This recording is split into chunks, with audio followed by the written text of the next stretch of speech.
আমাদের আজকের আলোচনার জন্য আমরা ২০২৬ সালের ৯ ফেব্রুয়ারির টেক ওয়ার্ল্ড বাংলাদেশ আর্কাইভ থেকে কিছু সূত্র একসাথে করেছি।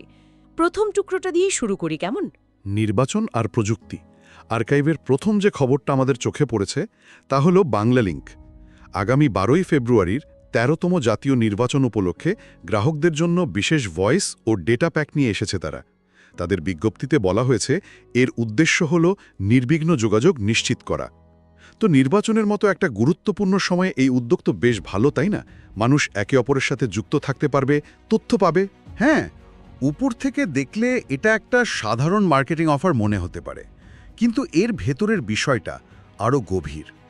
একটা দেশের গণতান্ত্রিক প্রক্রিয়ায় টেলিকম কোম্পানিগুলোর ভূমিকা এখন কতটা জরুরি হয়ে উঠেছে এটা তারই একটা উদাহরণ। নির্বাচনের সময় তথ্যের অবাধ প্রবাহ, মানুষের নিজেদের মধ্যে কথা বলা, ভোট কেন্দ্রের খবর জানা বা গুজব যাচাই করা, এই সব কিছু কিন্তু যোগাযোগের উপরই নির্ভরশীল। তো বাংলালিংকের এই উদ্যোগটা সেই পরিকাঠামোগত সাপোর্টেরই একটা অংশ বলা চলে। এটা দেখাচ্ছে যে প্রাইভেট সেক্টরও এখন জাতীয় গুরুত্বপূর্ণ ইভেন্টে একটা বড় ভূমিকা রাখছে। কিন্তু এখানেই আমার কাছে পাজলের প্রথম খটকাটা লাগছে। যোগাযোগের প্রযুক্তিকে যখন এভাবে উৎসাহিত করা হচ্ছে, ঠিক তখনই আর একটা প্রযুক্তি নির্ভর সেবা পুরোপুরি বন্ধ করে দেওয়া হচ্ছে। একই নির্বাচনকে সামনে রেখে মোবাইল ফিনান্সিয়াল সার্ভিস বা এমএফএস আর ইন্টারনেট ব্যাংকিং ৪ দিনের জন্য বন্ধ। বিষয়টা আমার কাছে একটু অদ্ভুত লাগছে। একদিকে ডিজিটাল বাংলাদেশ গড়ার কথা হচ্ছে, আবার নির্বাচনের সময় সেই ডিজিটাল লেনদেনই বন্ধ। এই দুটো নীতির মধ্যে একটা কেমন যেন বৈপরীত্য লাগছে না? আপনার প্রশ্নটা খুবই যৌক্তিক, আর এখানেই আসলে প্রযুক্তির দ্বৈত চরিত্রটা স্পষ্ট হয়ে উঠছে। দেখুন, সরকার একদিকে যোগাযোগকে গণতান্ত্রিক প্রক্রিয়ার জন্য দরকারি মনে করছে, তাই সেটাকে সচল রাখতে চাইছে। অন্যদিকে আর্থিক প্রযুক্তি বা ফিনটেককে একটা সম্ভাব্য ঝুঁকি হিসেবে দেখছে। সরকারি বিজ্ঞপ্তিতে কারণ হিসেবে বলা হয়েছে আর্থিক লেনদেনে অনিয়ম ও টাকার অপব্যবহার ঠেকানোর কথা। তাদের ভয়টা হলো নির্বাচনের সময় অবৈধ টাকা ছড়ানোর জন্য এই প্ল্যাটফর্মগুলো ব্যবহার হতে পারে। আচ্ছা, ঘোষিত কারণটা তো বুঝলাম যে কালো টাকার লেনদেন বন্ধ করা, কিন্তু এর পেছনে কি আরও গভীর কোনো উদ্বেগ থাকতে পারে? যা বলা হচ্ছে না এমন কিছু? এটা একটা দারুণ প্রশ্ন, কারণ প্রায় ঘোষিত নীতির পেছনে একটা অঘোষিত উদ্দেশ্য থাকে। ভাবুন তো, নির্বাচনের সময় শুধু কি কালো টাকা ছড়ানো হয়? একটা বড় বিষয় হলো সংগঠিত অর্থপ্রবাহ বা অর্গানাইজড ক্যাশ ফ্লো। এই ডিজিটাল প্ল্যাটফর্মগুলো ব্যবহার করে খুব দ্রুত এবং সহজে হাজার হাজার মানুষের কাছে ছোট ছোট অঙ্কের টাকা পাঠানো সম্ভব। এটা কোনো রাজনৈতিক দল বা প্রার্থী তাদের এজেন্ট বা কর্মীদের সংগঠিত করার কাজে ব্যবহার করতে পারে। আচ্ছা, সরকারের ঘোষিত কারণ তো আর্থিক অনিয়ম রোধ করা, কিন্তু এর পেছনের আসল উদ্দেশ্যটা হতে পারে এই সংগঠিত অর্থপ্রবাহকে নিয়ন্ত্রণ করা, যা হয়তো বিরোধী পক্ষ ব্যবহার করতে পারত। এখানে প্রযুক্তি শুধু একটা আর্থিক টুল থাকছে না, রাজনৈতিক ক্ষমতারও একটা অংশ হয়ে উঠছে।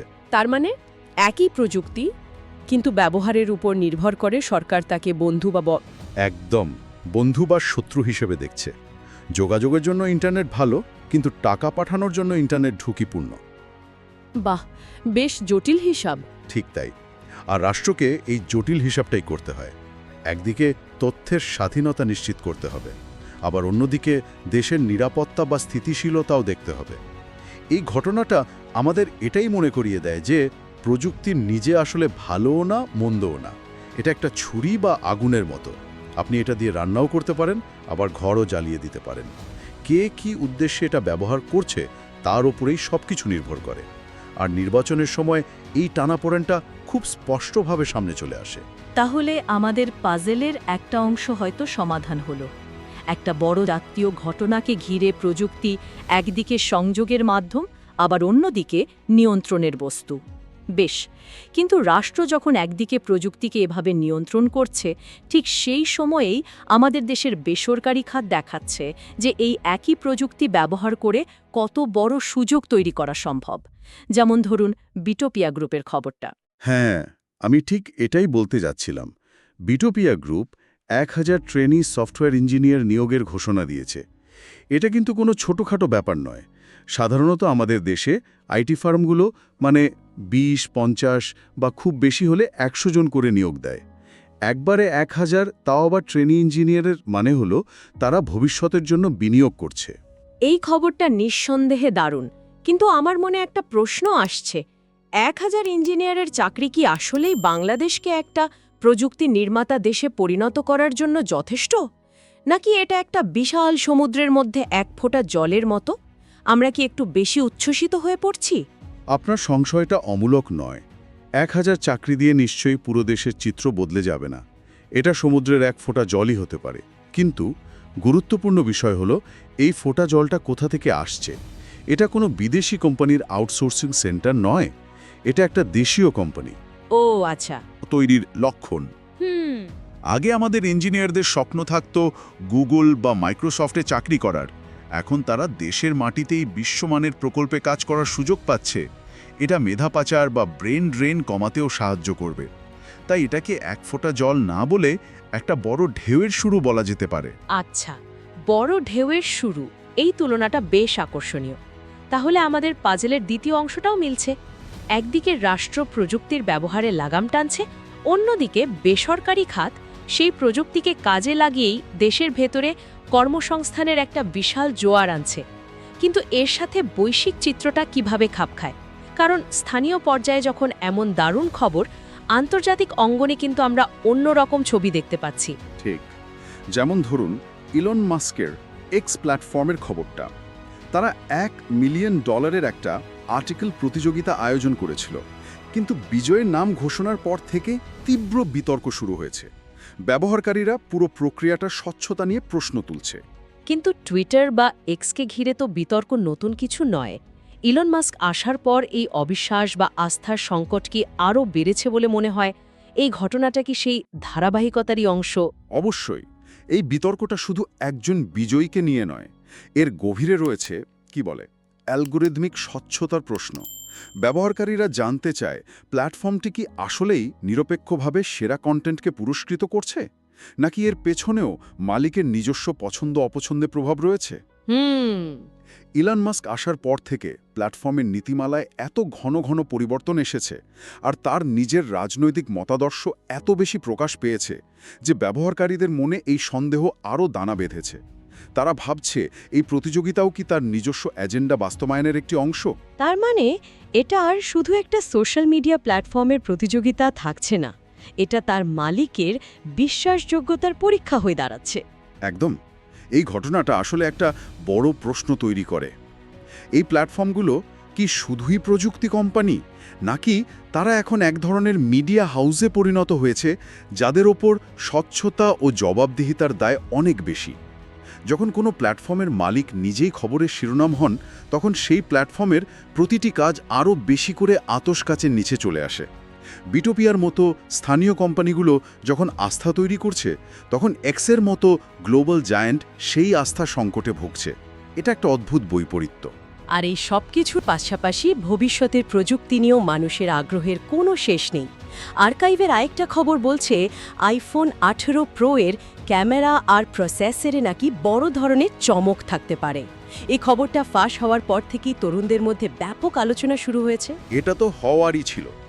এই খবরটা পুরো কনজিউমার টেক ইন্ডাস্ট্রির মূল ইঞ্জিনটাকে দেখিয়ে দেয়। প্রতি বছর নতুন মডেল, আগের চেয়ে সামান্য ভালো ক্যামেরা আর একটু ফাস্ট প্রসেসর, এই যে একটা নিরন্তর উদ্ভাবনের চক্র, এটাই পুরো বাজারটাকে সচল রাখে। অ্যাপল, স্যামসাং বা গুগলের মতো কোম্পানিগুলো জানে যে গ্রাহকদের, বিশেষ করে তরুণ প্রজন্মের প্রত্যাশা আকাশছোঁয়া। তারা প্রতিবারই নতুন কিছু চায়, যা দিয়ে তারা নিজেদের বন্ধুদের থেকে আলাদা হতে পারবে। হ্যাঁ, এটা একটা মজার চক্র। কিন্তু আমার নিজেরই এক কাজিন আছে যে আইফোন কেনার 6 মাস পর থেকেই পরের মডেলের জন্য টাকা জমানো শুরু করে দেয়। এই যে একটা সার্বক্ষণিক নতুন কি আসছে অপেক্ষা, এটাই বোধহয় অ্যাপেলের সবচেয়ে বড় শক্তি। হা হা হা, আপনার কাজিন একা নয়, এমন অনেকেই আছে। আর দেখুন, খবরটাতে নির্দিষ্টভাবে ক্যামেরা আর পারফরম্যান্সের উপর জোর দেওয়ার কথা বলা হয়েছে। কারণ স্মার্টফোন এখন আর শুধু কথা বলার যন্ত্র নয়, এটা হয়ে উঠেছে কন্টেন্ট তৈরি আর উপভোগের প্রধান মাধ্যম। রাইট। ভালো ক্যামেরা মানে ভালো ছবি আর রিলস, যা ইনস্টাগ্রাম বা টিকটকে শেয়ার করা যাবে। আর ভালো প্রসেসর মানে হলো হাই গ্রাফিক্সের গেম বা ভিডিও এডিটিং অ্যাপগুলো খুব মসৃণভাবে চলবে। এই দুটো জিনিসই এখন একজন তরুণের কাছে সবচেয়ে গুরুত্বপূর্ণ, আর এখানেই কিন্তু আমাদের পাজলের সবগুলো টুকরো একসাথে মিলে যাচ্ছে। কিভাবে আইফোনের নতুন মডেলের সাথে বিটোপিয়ার চাকরির সম্পর্কটা ঠিক কোথায়? সম্পর্কটা খুব গভীর। ভাবুন, যে তরুণ বা তরুণী আজ আইফোন 18 প্রো এর উন্নত ক্যামেরা টেকনোলজি নিয়ে উদ্বিগ্ন, যে সারাদিন এআই ইমেজ জেনারেটর নিয়ে খেলছে, সেই তো ভবিষ্যতের সফটওয়্যার ইঞ্জিনিয়ার। তাদের এই আগ্রহ আর কৌতূহলই তাদের এই পেশায় আসতে উৎসাহিত করছে, আর তাদের জন্যই বিটোপিয়ার মতো স্থানীয় কোম্পানিগুলো 1000 চাকরির দরজা খুলে দিচ্ছে। কাল হয়তো এই তরুণদের কেউ একজন বিটোপিয়াতে যোগ দিয়ে আইফোনের চেয়েও উন্নত কোনো ক্যামেরা সফটওয়্যার বা এআই অ্যাপ্লিকেশন তৈরি করবে, একটি আরেকটির পরিপূরক। এটা একটা দারুণ পয়েন্ট। একদিকে বৈশ্বিক উদ্ভাবনের প্রতি আকর্ষণ, যা আমাদের তরুণদের স্বপ্ন দেখায়, আর অন্যদিকে সেই স্বপ্নকে বাস্তবে রূপ দেওয়ার মতো সুযোগ তৈরি হচ্ছে দেশের মাটিতেই। একদম। এভাবেই স্থানীয় আকাঙ্ক্ষা আর বৈশ্বিক উদ্ভাবন একে অপরের সাথে জড়িয়ে আছে। স্থানীয় প্রতিভা ছাড়া বৈশ্বিক প্রযুক্তি টিকে থাকতে পারে না, আবার বৈশ্বিক উদ্ভাবনের অনুপ্রেরণা ছাড়া স্থানীয় প্রতিভা বিকশিত হওয়ার পথ খুঁজে পায় না। দুটোই একসাথে চলতে হয়। তাহলে আজকের আলোচনার শেষে আমাদের পাজলটা মনে হচ্ছে মিলে গেছে। যে খবরগুলোকে শুরুতে খাপছাড়া আর অসঙ্গত মনে হচ্ছিল, সেগুলোর ভেতরে সংযোগটা এখন বেশ স্পষ্ট। আমরা দেখলাম নির্বাচনের মতো একটা ঘটনা প্রযুক্তিকে একই সাথে সংযোগ আর নিয়ন্ত্রণের একটা হাতিয়ারে পরিণত করেছে। বাংলালিংকের ডেটা প্যাক দিয়ে যোগাযোগ সহজ করা হচ্ছে, আর সরকারের নির্দেশে এমএফএস লেনদেন বন্ধ করে দিয়ে আর্থিক প্রবাহ নিয়ন্ত্রণ করা হচ্ছে। আর সেই নিয়ন্ত্রণের আভরের মধ্যেই আমরা দেখলাম দেশের বেসরকারি খাতের উত্থান। বিটোপিয়ার 1000 ইঞ্জিনিয়ার নিয়োগের ঘোষণাটা সেই বিকাশেরই প্রমাণ। এটা দেশের ভেতরেই নতুন আশা আর সম্ভাবনা তৈরি করছে। আর ঠিক একই সময়ে বিশ্বজুড়ে টেক জায়ান্টরা, যেমনটা আমরা এক্সের ক্ষেত্রে দেখলাম, তারা বিশ্বাসযোগ্যতা আর স্বচ্ছতার সংকটে ভুগছে। এর মাঝেই আবার আইফোনের মতো কনজিউমার পণ্য ভবিষ্যতে নতুন প্রযুক্তির স্বপ্ন দেখিয়ে চলেছে, যা আমাদের তরুণ প্রজন্মকে অনুপ্রাণিত করছে। এই ছোট ছোট ছবিগুলো মিলেই কিন্তু টেক ওয়ার্ল্ডের আজকের পুরো চেহারাটা তৈরি হয়। আজকের এই সূত্রগুলো থেকে একটা গভীর প্রশ্ন উঠে আসে, জানি আমাদের সবারই ভাবা উচিত। আমরা দেখলাম প্রযুক্তি নিজে একটা নিরপেক্ষ শক্তি, কিন্তু কে কি উদ্দেশ্যে এটা ব্যবহার করছে তার উপরে সম্পূর্ণ প্রভাব নির্ভর করছে।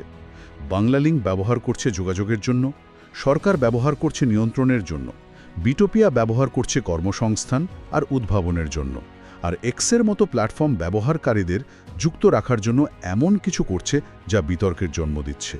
সংযোগের সুবিধা আর নিয়ন্ত্রণের ঝুঁকির মধ্যে একটা সূক্ষ্ম ভারসাম্য রক্ষা করা কঠিন হয়ে পড়ছে।